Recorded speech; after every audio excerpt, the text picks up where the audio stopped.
Today we're going to find out a lot more about the Mindwardens. They're a new enclave in Stellaris coming with Shadows of the Shroud that absolutely hate everything Psionic and everything Shroud based. We're also going to find out about the new Machine Intelligence Origin Shroud-Forged, which has everything to do with the animator of clay, and also a new Civic Tankbound, which gives massive possibilities to roleplay as things like the Spacing Guild from Dune. Before we delve into this new content, if you want to pick up Shadows of the Shroud or anything from the Paradox Interactive store, you can do so using our link down in the description below and also help to support this channel. Additionally, you could just go to the Paradox Interactive store to buy your Steam keys and use our code MONTUPLAYS at the checkout. Before we dive into the meat and potatoes of the new dev diary, I want to go over a couple of screenshots from a recent developer livestream that's shown a few items we haven't heard about yet. First off, Proxy Wars. What on earth are these? Well, we don't exactly know yet, but let's read the text we have at our disposal. Proxy wars can be initiated through diplomacy. To start a proxy war, you must have sufficient trust or infiltration. This seems to be from the Secret Society's tooltip, which is one of the new civics, and the effects of this is, I believe, clandestine factions will emerge after contacting other empires. Starts with the ability to conduct proxy wars, which would imply that everyone is going to get access to the new proxy wars, whatever this feature is, just secret societies get it first. Bureaucrats produce unity per active and successful proxy war, and you start in first contact with two neighbours. Infiltration level gained on empires after first contact is plus 40 as well, with secret societies.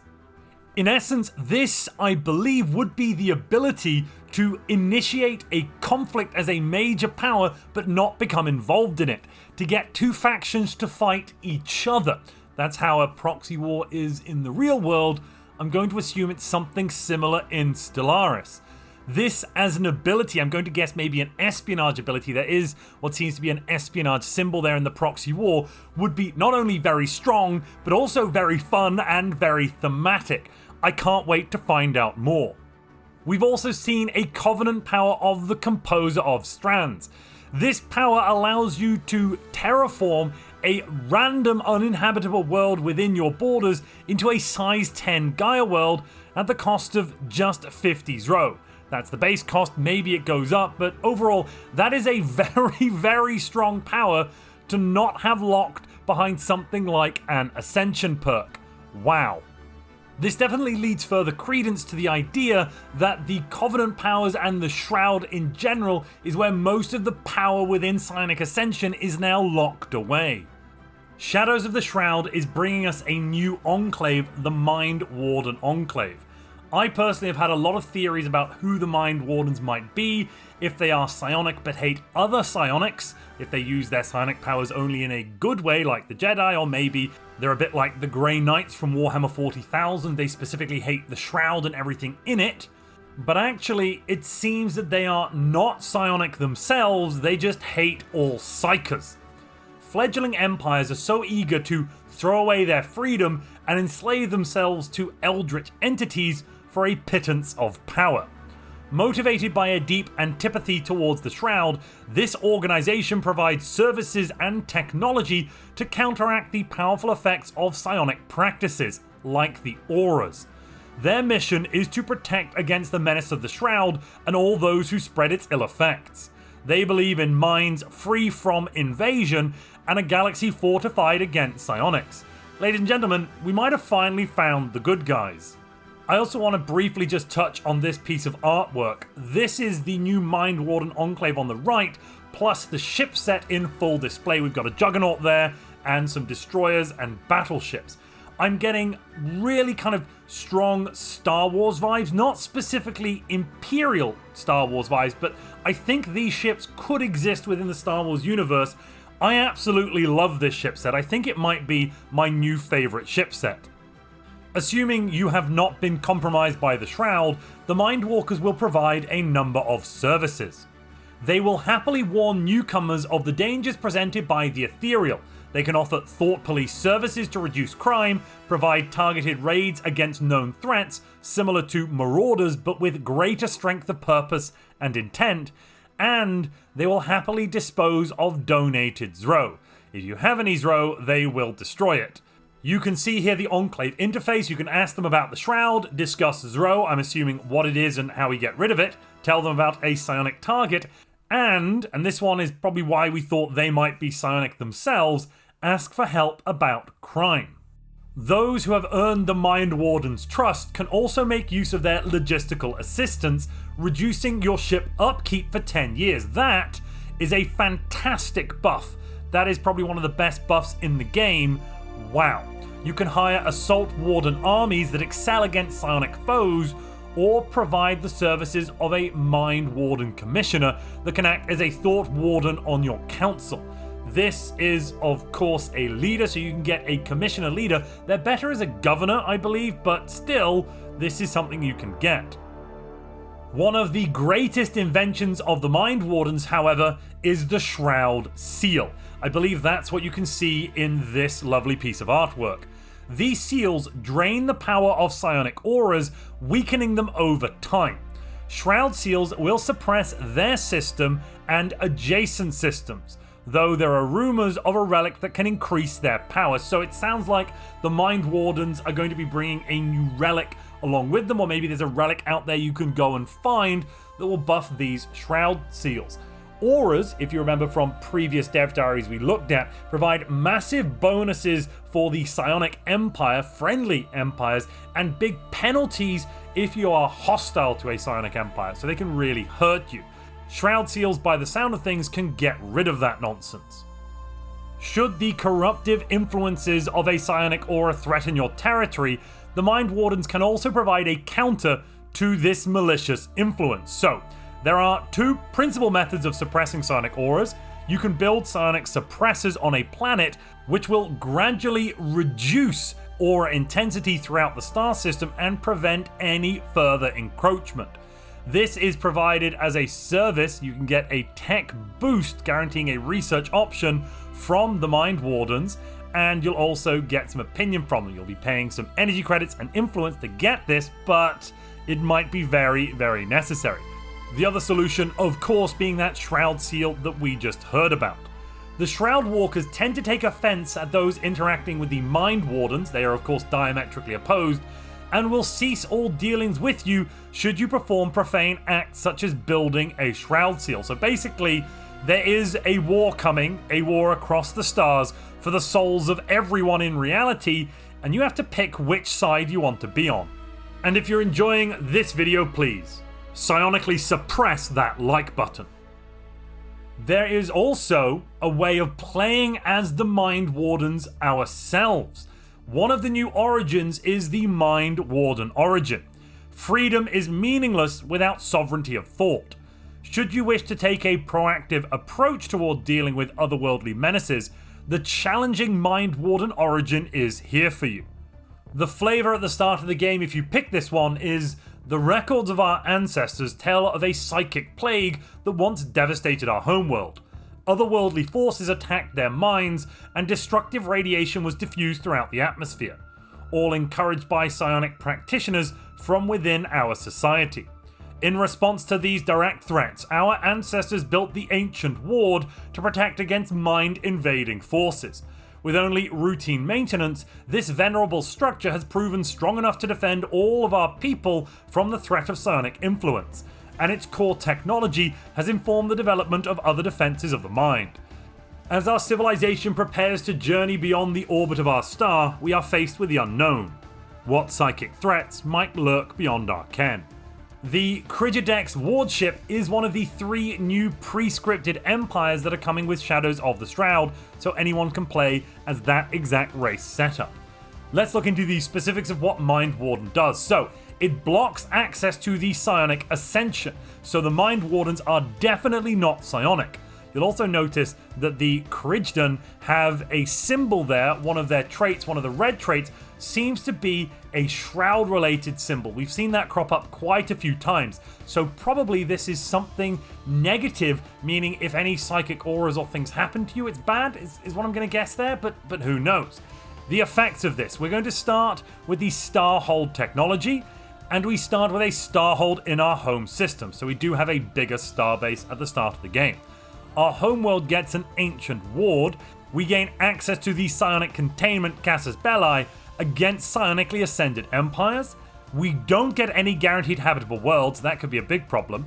And Mindwalker Enclaves are not generated at the start of the game. We are the last line of defense for the galaxy. We do get some massive bonuses though, +2 encryption and +25% damage and evasion against all psionic empires. That's a massive buff. That's a really big buff. The perils of the Shroud are not only many, but unfortunately they are also near. The terrible psi radiation of the aura of the Dreamer infects many of the systems close to your home world. What exactly that aura does, I don't think we really rightly know. We have the Ancient Ward on our capital. This reduces orbital bombardment damage by 25% and gives us some soldier jobs. I'm assuming it also dampens the psionic aura in our capital as well, but yeah, that's not really mentioned. We also have the dangerous energy event shown here. Yeah, outside of the protection of the Ancient Ward, things are bad. Things are very, very bad. We will need to learn about this threat and how to counteract it. Thankfully, our ancestors did overcome a psychic plague long ago, and we have that Ancient Ward to protect us. Should we succeed at containing this menace and securing the psychic safety of our empire, we will be able to release fleets, and they will establish the first Mindwarden Enclaves. Our empire will have a special relationship with them, providing the services the Enclaves normally possess, as well as having a relationship similar to that of between mercenary Enclaves and their patrons. Here we can see a bunch of interesting things we can do. So we can expand the Enclave, we can share technology, we can hire a fleet, and we can increase the Enclave capacity. That's our capacity to have these Mindwarden Enclaves. So it's basically like anti-Psyker mercenary fleets. If we have some control over the way these ships are designed, that's good. Otherwise, they will suffer all of the issues that mercenary ships suffer. And possibly that could make them worse than the regular Mindwarden Enclaves. Here we can see some more examples of the new Mindwarden Shipset. I think that's probably a starbase, though it could be a habitat. We also have what is definitely a juggernaut at the back, a battleship and a destroyer. We've already seen those in the bottom right. And on the top left, I'm guessing that's a Colossus. This is for certain my new favorite chipset. If I can play this with any empire, I'm going to be playing it with every empire. We've heard very little about the Animator of Clay. This is a psionic entity within the Shroud that currently exists in Stellaris before the new DLC that has something to do with robots, drones, hives, something like that. In Shroud-Forged, one of the new origins, we're going to find out quite a bit more. The Shroud-Forged origin explores the tale of a Gestalt machine intelligence that has attracted the attention of the Shroud entity known as the Animator of Clay. What is this origin going to do for us? Well, our homeworld starts with 4 Shroud-touched regions, I assume those are blockers, and 1,000 Shroud-Forged pops. If this is an additional 1,000 pops, amazing. If it's a replacement, well, let's see what they do. We also start with a situation forged by the Shroud. We get Zro Distillation right from the get-go. We have the Shroud Observation Tower as a unique building, and we can take the Pierce the Shroud planetary decision. We have to be a machine intelligence and cannot be a rogue servitor, driven assimilated, determined exterminator, or apostle network. Don't actually remember apostle network being a thing, but cool.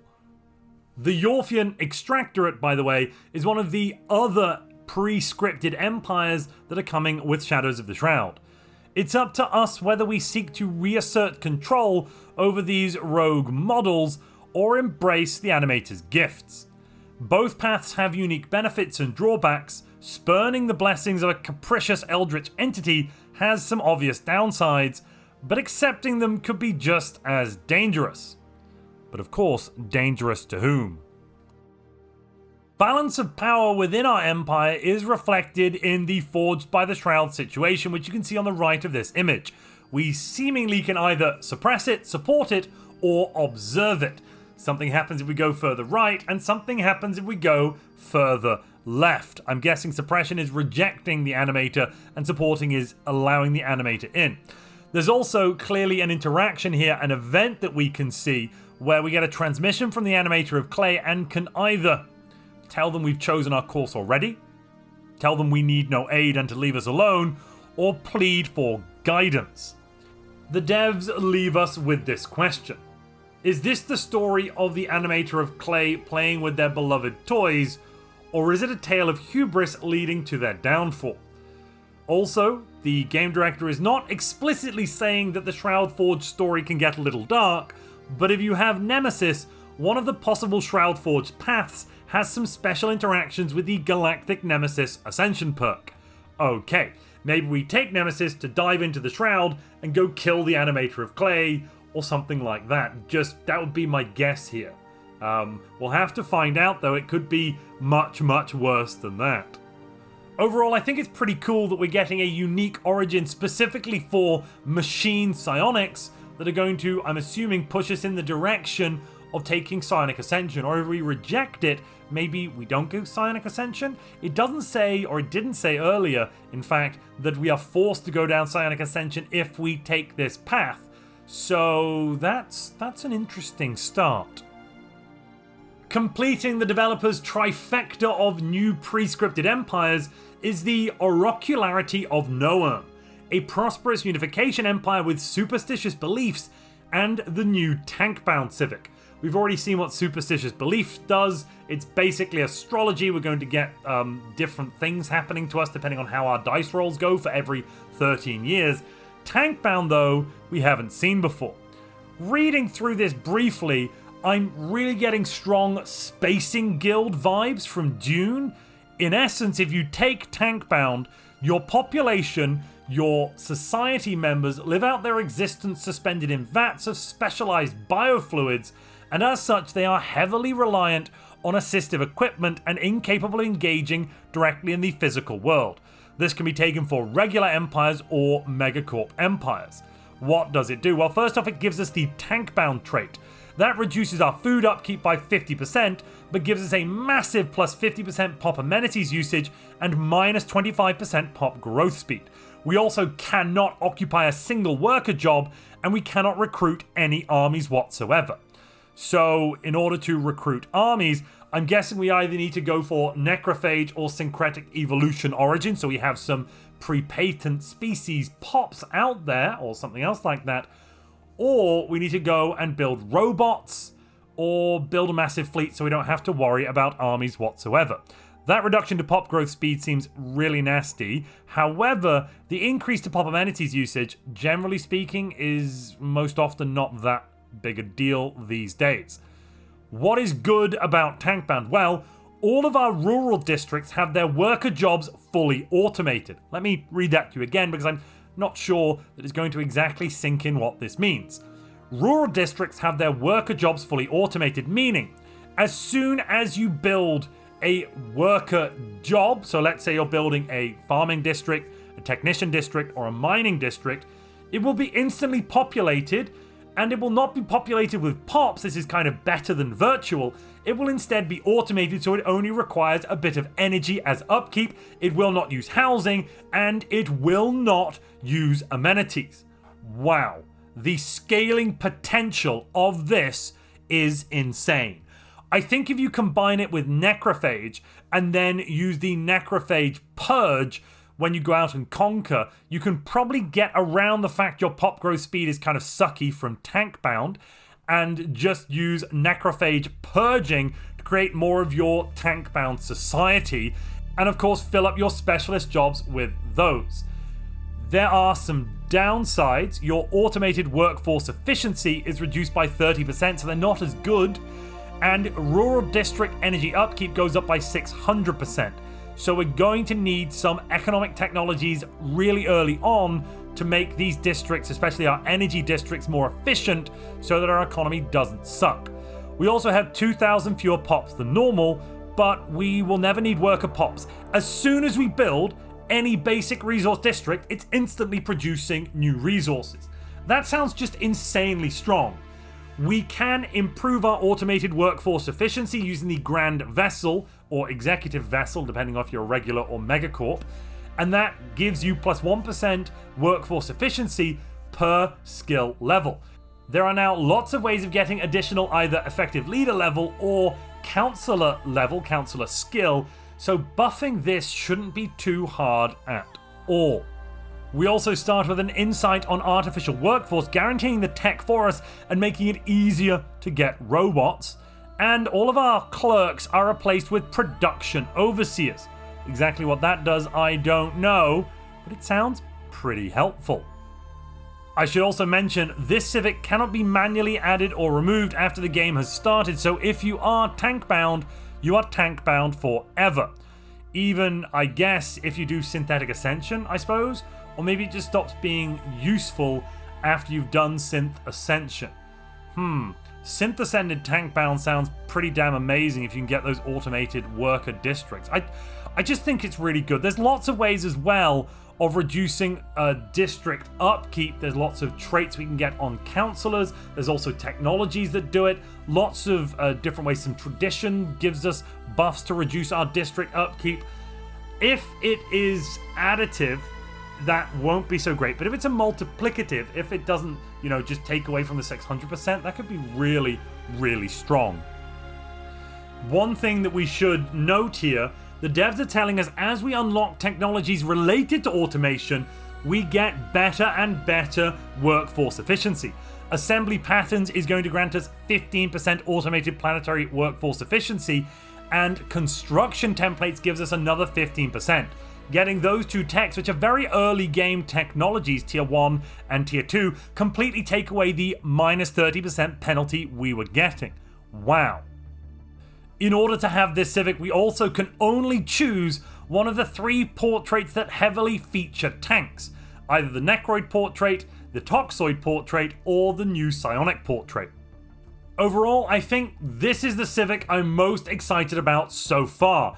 I want to see exactly how it works, I want to get my hands on it and see if it can be abused. Because in a lot of ways it kind of sounds like virtual but for workforce right at the start of the game. That seems absolutely broken, but maybe I'm just crazy. Hold on, actually, no, I don't think I'm crazy. Automation probably is not affected at all by habitability of the planet because it's automated, there's no pops there. So you can go and colonize any planet anywhere, just put 100 of your primary species on it or something, just colonize it, and then completely utilize all of the basic resource districts at your disposal in order to get maximized outputs. On top of that, let us not forget the energy specialization, mining specialization, or farming specialization that you can place on your city districts stacks plus 20% bonus per city district on our workforce. Meaning that if we simply have 2 city districts and the mining, farming, or energy specialization for that district on the city district, we will be getting a massive buff of at least 40% that will offset that minus 30% efficiency right from the get-go.